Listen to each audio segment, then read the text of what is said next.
Hello. In activity 28, we're going to design our own circuit. I've decided to create a temperature warning circuit.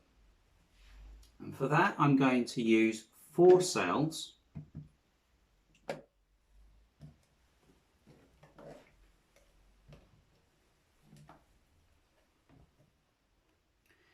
We're going to wire them in series. I'm going to use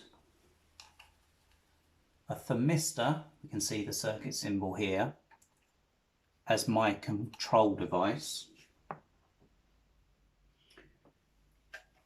We're going to use a flashing LED, a flashing light emitting diode. You can see the circuit symbol here. We've got our black terminal, our black negative terminal, and our red positive terminal here. And that's going to be my output device. That's going to be a light warning light. And also I'm going to use a buzzer. You can see the circuit symbol here. And again, we have a black negative terminal and a red positive terminal. What I'm going to do, I'm going to wire those components, or the buzzer, in parallel. So let's connect this circuit up. So first of all, I'm going to put a black lead into our black negative terminal on our first cell here and connect that to the terminal in our thermistor. Then I'm going to use a red lead from the red positive terminal of our first cell into the black negative terminal of our second cell. Then I'm going to use another red lead from the red positive terminal of our second cell into the third negative terminal of this third cell. Then I'm going to use another red lead into the red positive terminal of our third cell into the black negative terminal of our fourth cell. And then one more red lead into the red positive terminal of our fourth cell. So now we have our 4 cells wired in series. Next, I'm going to connect our thermistor to our flashing LED.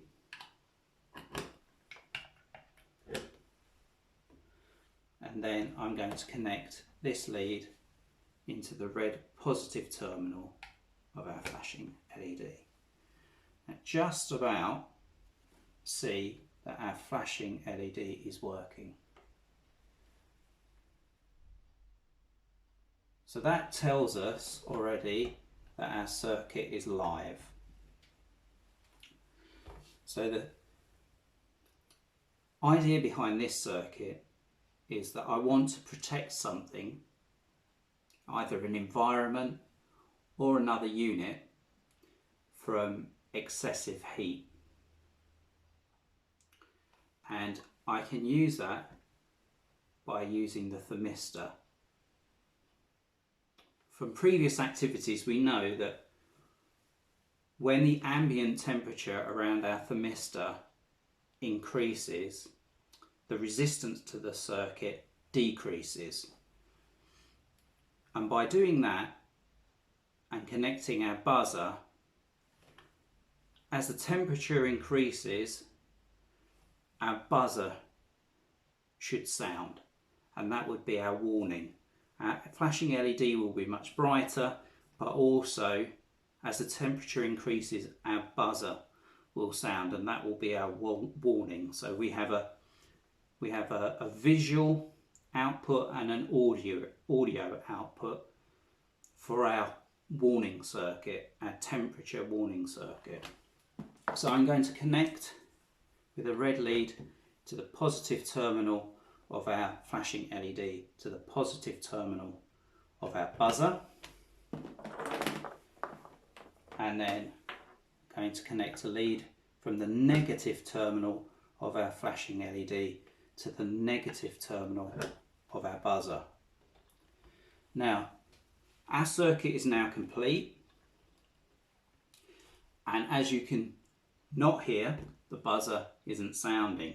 So at the moment, the thermistor has too high a resistance for that buzzer to operate. And that means that at this ambient temperature, we don't need to warn anyone about the temperature may be affecting either a device or a component. So what I'm going to do now is I'm going to heat up our thermistor using a hairdryer, and then hopefully we should get some warning.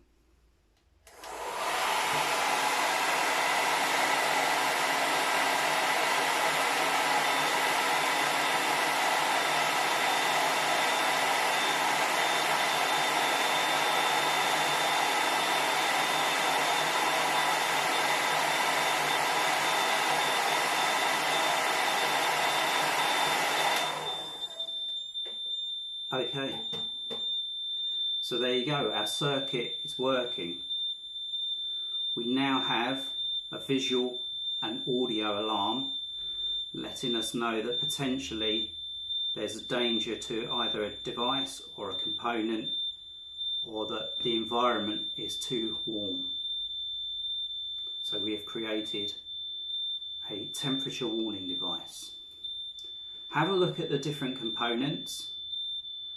Experiment, try various different setups and see if you can make your own circuit.